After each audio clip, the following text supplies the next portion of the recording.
प्यारे साथियों, सभी को नमस्कार प्रणाम। उम्मीद करते हैं आप मस्त होंगे, स्वस्थ होंगे और क्लास 11th का तैयारी आप है सो कर रहे होंगे, जो भी हमारे जैक बोर्ड के विद्यार्थी हैं। इसी के साथ आप सभी को बता देना चाहते हैं कि अभी तक हमारे चैनल पर हमारे द्वारा आपके लिए ज्योग्राफी यानी कि भूगोल विषय का लगभग 7 वीडियो जा चुका है। ये 8वां वीडियो है। तो आप है सो सीधा सा होम पेज पे चले जाइए, वो लोगों पे क्लिक कीजिएगा, वहां प्ले लिस्ट में चले जाना। सारा प्ले लिस्ट बना हुआ है। हिस्ट्री का भी वीडियो मिल जाएगा, पॉलिटिकल का भी मिल जाएगा, इकोनॉमिक्स, आपको सारे सब्जेक्ट के मिल जाएंगे। वहां से आप देखते रहिएगा, वीडियो अंत तक देखिएगा, क्योंकि आज बहुत महत्वपूर्ण क्वेश्चन लेकर के आए हैं। सिलेक्टेड क्वेश्चन है जो कि परीक्षा में कई बार पूछा गया है और आपको भी है सो पूछा जाएंगे। चैनल पर नए होंगे सब्सक्राइब कर लीजिएगा, बेल आइकन को प्रेस कर दीजिएगा, ताकि जितना भी वीडियो आपका होगा क्लास 11 12 से संबंधित, तो आपको है सो वीडियो सारा कुछ आपको भाई साहब मिलता रहेगा। दूसरी सूचना आप ध्यान रखिएगा, ये तो हमारा चल ही रहा है और क्लास 12 में आप है सो आप चले जाओगे, तो आप जैसे ही क्लास 12 में जाओगे तो आप पूरी तरीके से, यदि आप ऑनलाइन को बेहतरीन तैयारी करना चाहते हैं, तो रामनवमी पूजा के शुभ अवसर पर 70% डिस्काउंट के साथ मात्र अभी 1499 रुपया में जैक बोर्ड आर्ट्स आपको क्लास 12 का नामांकन प्रारंभ है। ये चारों शिक्षक के द्वारा आपको धाकर तैयारी सारे साथियों आपको है सो करवाए जाएंगे।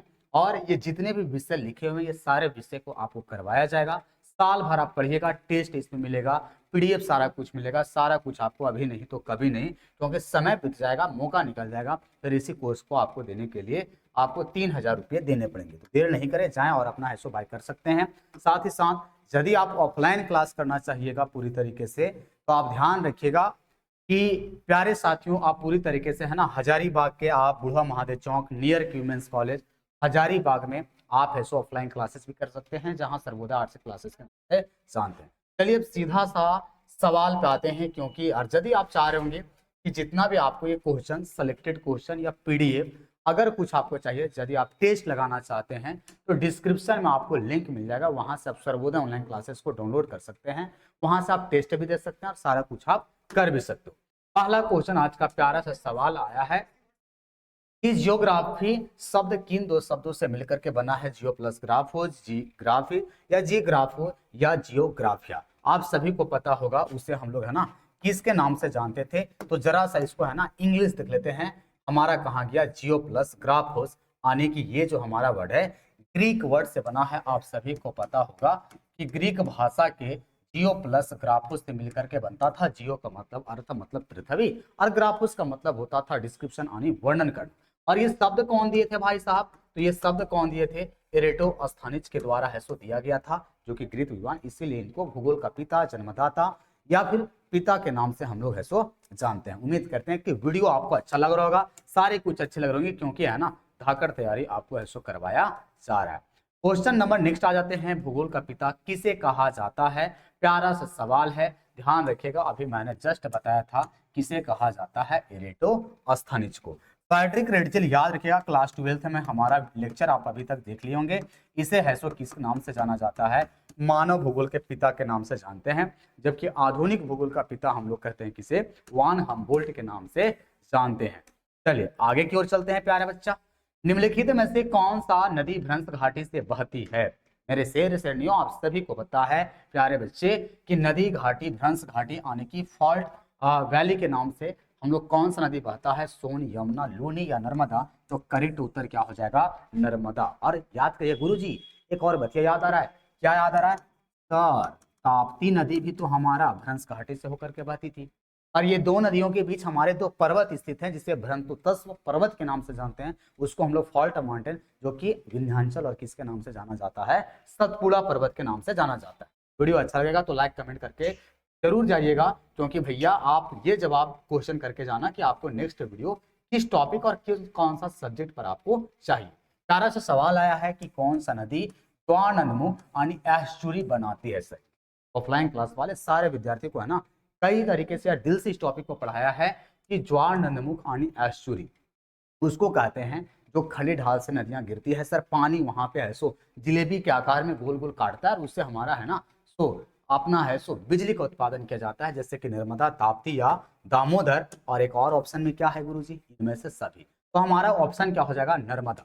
नर्मदा के साथ साथ ताप्ती नदी है, ये दोनों नदियां हमारा ज्वानंदमुख नदी है, बाकी गंगा और दामोदर नदी है। दामोदर तो हुगली की सहायक नदी है। और अपना सबको पता हो कि ये है सो बंगाल की खाड़ी में गिरती है। और बंगाल की खाड़ी में गिरने वाले बच्चे जो नदियां गिरती है वो एस्चुरी यानी ज्वानंदमुख नहीं बल्कि क्या बनाता है सर, डेल्टा। और गंगा और ब्रह्मपुत्र नदी विश्व की सबसे बड़ी डेल्टा है सो हमारी बनाती है। नेक्स्ट वीडियो आ जाते हैं, तो नर्मदा इसका करेक्ट उत्तर था। अगला सवाल, आपको जैसे जैसे मैंने वीडियो करवाया है ना, आपको जितने भी सुबोध सर, रवि सर या फिर आपको सिंधु सर या हम जो भी आपको सारे सब्जेक्ट करवाया जा रहा है वो एग्जाम के पर्पज से, क्योंकि क्लास 11 बस केवल एग्जाम के पर्पज से पढ़ाया जा रहा है। बाकी ज्यादा आप चाह रहे हैं कि इसका पीडीएफ टेस्ट कहाँ लगा सकते हैं, इंपॉर्टेंट क्वेश्चन कहाँ मिलेगा, डिस्क्रिप्शन में लिंक होगा, वहां से आप ऐसो कॉल भी कर सकते हैं या फिर प्ले स्टोर में जाकर के सर्वोदय ऑनलाइन क्लासेस एप्लीकेशन को आप डाउनलोड कर सकते हैं भाई। और नहीं तो ज्यादा जानकारी के लिए दिए गए नंबर होगा, वहां से आप कॉन्टेक्ट कर लेना। बाकी कुछ भी क्लास 12 तक का तो हम लोग का नया बैच है ना, अभ्यास बैच इस वर्ष क्या हो गया है सर, अपने तरीके से पूरी तरीके से क्या हो गया है, लॉन्च भी हो चुका है।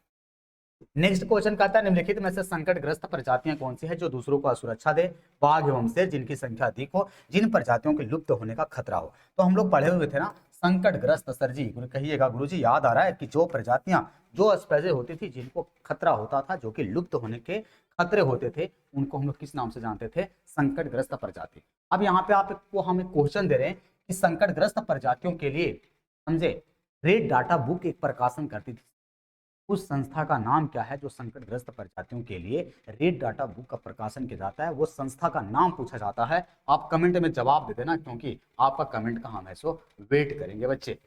नेक्स्ट सवाल कहता है क्वेश्चन नंबर 6, और ये क्वेश्चन देखिए हम लोग का ना रिपीट हो चुका है कई बार, इस क्वेश्चन को मुंह पर पानी तरीके से याद हो गया है कि निम्नलिखित याम्योत्तर में से कौन सा भारत का मानक याम्योत्तर है, यानी इंडिया का प्राइम मेरिडियन लाइन के बारे में पूछा जा रहा है। तो ये करेक्ट उत्तर क्या है सर जी, 82.5 डिग्री पूर्वी देशांतर, जो कि कितना राज्य से गुजरता है, 5 राज्य से, और इसी से भारत की समय सीमा निर्धारित होती है। वो 5 राज्य यूपी होता था, मध्य प्रदेश, छत्तीसगढ़, आंध्र प्रदेश और उड़ीसा होते थे। आप कमेंट में क्वेश्चन देना जवाब कि कर्क रेखा कितना राज्य से होकर के गुजरता है, कर्क रेखा कितने राज्य से गुजरते हैं पूरे तरीके से। चलो आगे की ओर चलते हैं।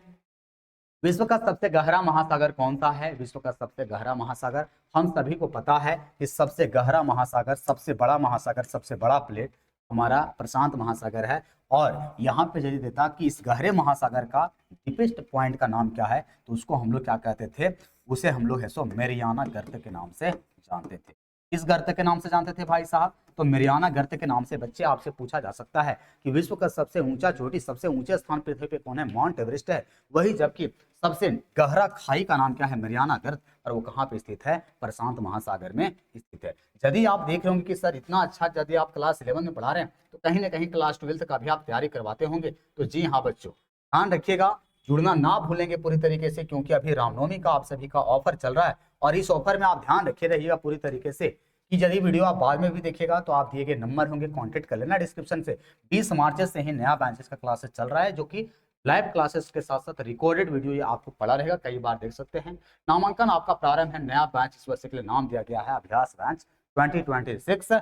स्पेशल ऑफर 70% डिस्काउंट के साथ अभी 14% ये आपको 1499 रुपये में दिया जा रहा है। यही कोर्स बच्चा आपको फिर है ना, ऑफर जैसे ही समाप्त होगा तो फिर आपको 3000 रुपये पेड करने पड़ेंगे, सारे सब्जेक्ट करवाए जाएंगे। ये 4 महानुभवी यहाँ पे आपको दिखाई दे रहे होंगे, ये चारों शिक्षक के द्वारा है ना आपको सारा कुछ करवाया जाएगा। यदि कुछ डाउट होगा तो डिस्क्रिप्शन में आपको 2-3 नंबर मिल जाएगा, उस नंबर में से लगा लेना, हम ही आपको है सो ये कॉल आपको रिसीव कर लेंगे, या कोई सर आपको और है सो ये कर लेंगे। यदि आप चाह रहे होंगे कि सर ऑनलाइन ना, ठीक है, हम ऑफलाइन पढ़ना चाहते हैं, तो हजारीबाग में चलता है, झारखंड के हजारीबाग जिले, हजारीबाग शहर, जो एजुकेशन के लिए शिक्षा का हब जाना चाहता है। ये दिए गए नंबर हैं, क्लास कोचिंग का नाम है भैया सर्वोदय आर्ट्स क्लासेस, ऑनलाइन में सर्वोदय ऑनलाइन क्लासेस है, ऑफलाइन में सर्वोदय आर्ट्स क्लासेस है। और स्पेशल 11 12 आर्ट्स के लिए हिंदी इंग्लिश मीडियम कहाँ आना होगा सर क्लास के लिए, तो कहाँ आना होगा, तो हेड ब्रांच आपका चलता है भाई बुढ़वा महादेव चौक, नियर के वुमेंस कॉलेज हजारीबाग, बस स्टैंड वाला रोड। बाकी सेकंड ब्रांच आपको बाबू वहाँ चौक में मिल जाएगा। एनी इन्फॉर्मेशन आपको कोई भी होगा तो डिस्क्रिप्शन में लिंक है, वहां से आप जाकर के जुड़ सकते हैं। और एप्लीकेशन आपको मैं इसलिए डाउनलोड करने के लिए बोल रहा हूँ, आपको मन है तो कोर्स खरीदिए, नहीं तो नहीं भी खरीद सकते हैं। लेकिन ध्यान रखिएगा कि यदि आप चाह रहे होंगे कि ये 11 क्लास वाला सर टेस्ट हम कहाँ दे सकते हैं, सिलेक्टेड क्वेश्चन कहाँ मिलेगा, ऑल सब्जेक्ट का सर जी इंपॉर्टेंट क्वेश्चन सारे पीडीएफ कहाँ मिलेंगे, डिस्क्रिप्शन में लिंक है, फ्री टेस्ट सीरीज है, वहां चले जाओ, आपको सारा कुछ है ना, वहां पे आपको सब कुछ मिल जाएगा। प्यारा सा सवाल फिर से आ गया है, समुद्री सतह का जल का औसत तापमान कितना होता है, सबको पता होगा कितना होता है सर जी, 27 डिग्री सेल्सियस होता है। ये बात पूरी तरीके से आप ऐसो याद रखिएगा।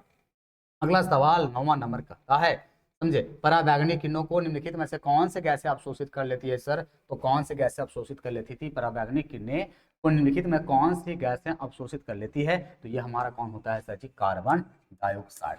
यही तो होता था जो पूरी तरीके से पराबैंगनी किरणों को निम्नलिखित में से कौन सी गैसें अवशोषित कर लेती है। हाँ, ये हमारा क्या करता था, पूरी तरीके से जो ग्रीन हाउस गैसों की मात्रा को भी क्या करता था, बढ़ा देता था। चलो आगे की ओर चलते हैं।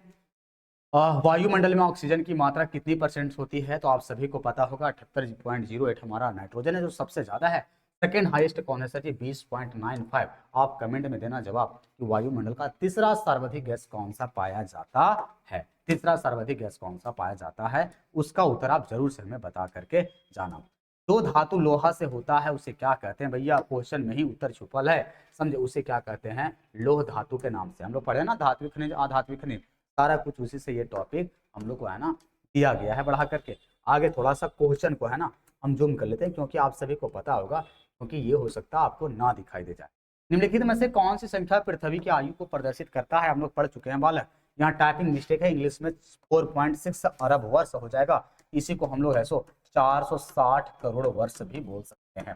ध्यान रहे एग्जाम में आपको 460 करोड़ वर्ष या 4.6 अरब वर्ष भी आपको आ सकता है। यदि पूछेगा जीवन आरंभ कितना साल पहले हुआ था, तो याद कर लीजिएगा 380 करोड़ साल पहले हो गया था। लेकिन आयु कितना साल प्रदर्शित है सर जी, 460 करोड़ साल। आपको है सो पूरी तरीके से ये याद रखना है। नेक्स्ट सवाल आ गया है, प्यारा सा एक सवाल और VVI क्वेश्चन है, लिख लेना पेपर में आने वाला। पृथ्वी की सतह पर फोकस के ठीक ऊपर बिंदु को क्या कहते हैं, हम सभी को पता है। कहिएगा गुरुजी यहाँ एक बतिया याद आ गया कि यहाँ पे जहां से ऊर्जा उत्पन्न होती थी, समझे, ये ऊर्जा वाला स्थान जहां ऊपर जाता था, तो इसको हम लोग क्या बोलते थे, ईपी सेंटर। इसको हम लोग बोलते थे हिंदी में क्या, उद्गम केंद्र कहते थे। और इसके ठीक ऊपर ये जो जहां भूकंप सबसे पहला एहसास होता था, इसी को क्या कहा जाता था, फोकस। इसी को हम लोग अधिक केंद्र के नाम से जानते थे।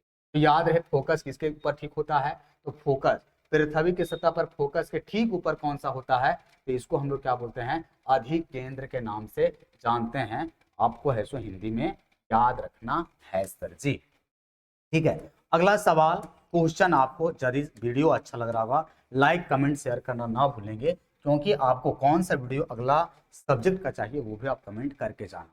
भूपर्पट्टी के ठीक नीचे पूछ रहा है कि भूपर्पट्टी के ठीक नीचे कौन सा परत होता है। हम लोग 3 परत पढ़े हैं, भूपर्पट्टी, मेंटल और क्रोड। तो ठीक भूपर्पट्टी के नीचे कौन सा होता है भैया, भूपर्पट्टी मेंटल होता है सर जी।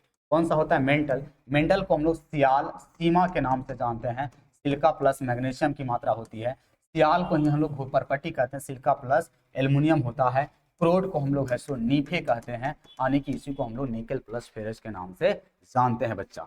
चलो आगे की ओर सवाल आ जाता है, और अगला सवाल एक अच्छा सा सवाल दिया है, मैग्मा और लावा से बनी चट्टाने को क्या कहते हैं। उम्मीद करते हैं इस क्वेश्चन का उत्तर आपके पास होगा, और यदि आपके पास होगा तो इसका उत्तर आप जरूर बताना, क्योंकि इस क्वेश्चन को हम छोड़ करके जा रहे हैं। आसान क्वेश्चन है, मैग्मा और लावा से बनी चट्टाने को क्या कहा जाता है। कई बार आपको है ना पूरी तरीके से हम इसको बताए हैं यार, समझे।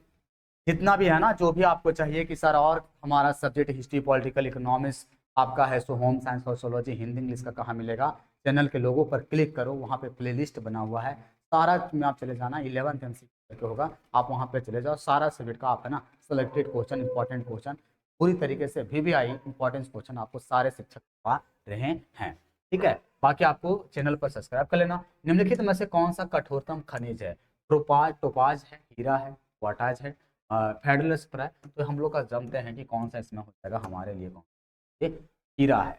चलो आगे की ओर बात करते हैं बालक।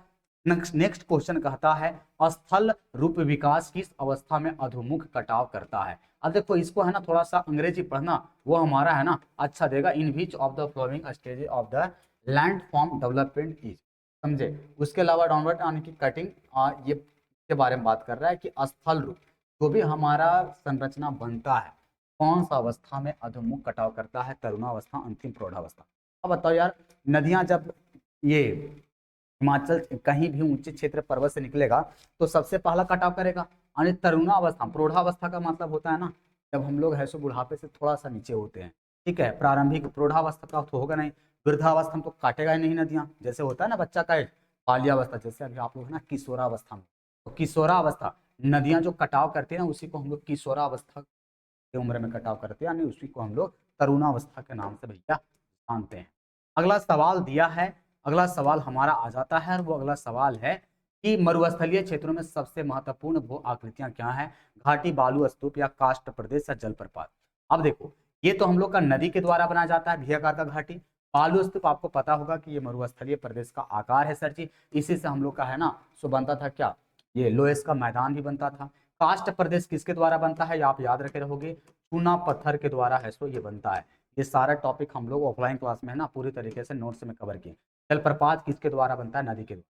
तो यहाँ मरुस्थल वाला पूछा था, तो करेक्ट उत्तर हमारा क्या हो जाएगा, बी। यदि प्यारे बच्चे आपको लग रहा होगा कि सर क्लास 11 तो बीत गया, लेकिन क्लास 12 से हम ऑफलाइन ऑनलाइन क्लासेस करना चाहते हैं, तो यदि आप ऑफलाइन जुड़ना चाहोगे तो आप बुढ़वा महादेव चौक नियर क्यूमेंस कॉलेज बस स्टैंड वाला रोड हजारीबाग, ध्यान रहे हजारीबाग में इसका हेड ब्रांच चलता है, इस ट्यूशन का कोचिंग का नाम है, एक नंबर है, यहाँ से भी आप ऑफलाइन क्लासेस के लिए हमें संपर्क कर सकते हैं। यदि लग रहा होगा सर हम हजारीबाग नहीं आ सकते, मेरे माँ बाप उतना पैसा नहीं दे सकता है, तो आप टेंशन लेने की बात नहीं है, आपको लेकर के लिए हम आपके लिए आ गए हैं। अभ्यास न्यू बैच डिस्क्रिप्शन में लिंक होगा, प्ले स्टोर पर जा करके आप ऐसो टेस्ट भी 11 का भी लगा लो, साथ साथ में आप ऐसो क्लास 12 का न्यू बैच पे आपको इच्छा होगा ज्वाइन कर लेना, क्योंकि क्लास 12 आर्ट्स का जी हाँ जैक बोर्ड के लिए आपको स्पेशल बैच नामांकन प्रारंभ है, 70% डिस्काउंट के साथ भाई साहब आप है ना पूरी तरीके से बैच को आप ज्वाइन कर सकते हो। आपको ध्यान रखे रहना, ये सारे सब्जेक्ट आपको पूरी तरीके से करवाए जाएंगे, आपके लिए दिया गया है, अभी नहीं तो कभी नहीं, आप सोचते रह जाओगे, आपका ऐसा ऑफर समाप्त हो जाएगा। झारखंड बोर्ड के लिए आपको पूरी तरीके से यह करवाया गया है, और ध्यान रख लीजिएगा, देर नहीं कीजिएगा, क्योंकि ऑफर लिमिट समय तक होता है। यदि आप बाद में भी वीडियो देखिएगा तो भाई साहब आप ऐसो कांटेक्ट कर लेना हमसे, डिस्क्रिप्शन में लिंक होगा, वहां से आप ऐसो कोई भी जानकारी के लिए आपको 2-3 नंबर दिए गए, वहां से आप पूरी तरीके से ऐसो कांटेक्ट कर सकते हैं। नेक्स्ट सवाल है, निम्नलिखित में से कौन सा नदी द्वारा बनाया जाता है वी आकार का घाटी, छत्रकशिला, बालू का स्तूप। अभी मैंने जस्ट बताया था कि नदी द्वारा क्या बनाया जाएगा, वी आकार का घाटी। छत्रकशिला किसके द्वारा बनाया जाता है सर, पवन द्वारा, और पवन का एक कैसन आकृति है सर, अपर्दन आकृति है। बालू का स्तूप किसके द्वारा बनता है सर, पवन द्वारा, और ये किसके द्वारा बनता है सर, निक्षेपण के द्वारा। अभी सब टॉपिक ओकरे समझ में आ रहा है यार, जो कहीं ना कहीं आप है ना तो पढ़े होंगे कुछ टॉपिक में। अगला सवाल, और आज का वीडियो का हम लास्ट सवाल आपको है सो हम ये छोड़ करके जा रहे हैं, उम्मीद करते हैं ये क्वेश्चन रिपीटेशन हुआ हाल में। वह वायुमंडलीय परत जो मानवीय जीवन के लिए महत्वपूर्ण है, कौन सा ऐसा परत है जो मानव जीवन के लिए सबसे महत्वपूर्ण माना जाता है? समताप मंडल, छोप मंडल, मध्य मंडल, आयन मंडल। इसका कमेंट का उत्तर आप है सो कमेंट में देना, आपका है सो हम वेट करेंगे पूरी तरीके से, और यदि आप नहीं दे पाओगे तो तब तो हम लोग नेक्स्ट वीडियो में बनते रहेंगे। ध्यान रहे, चैनल पर नए होंगे सब्सक्राइब कर लीजिएगा। मिलते हैं नेक्स्ट वीडियो।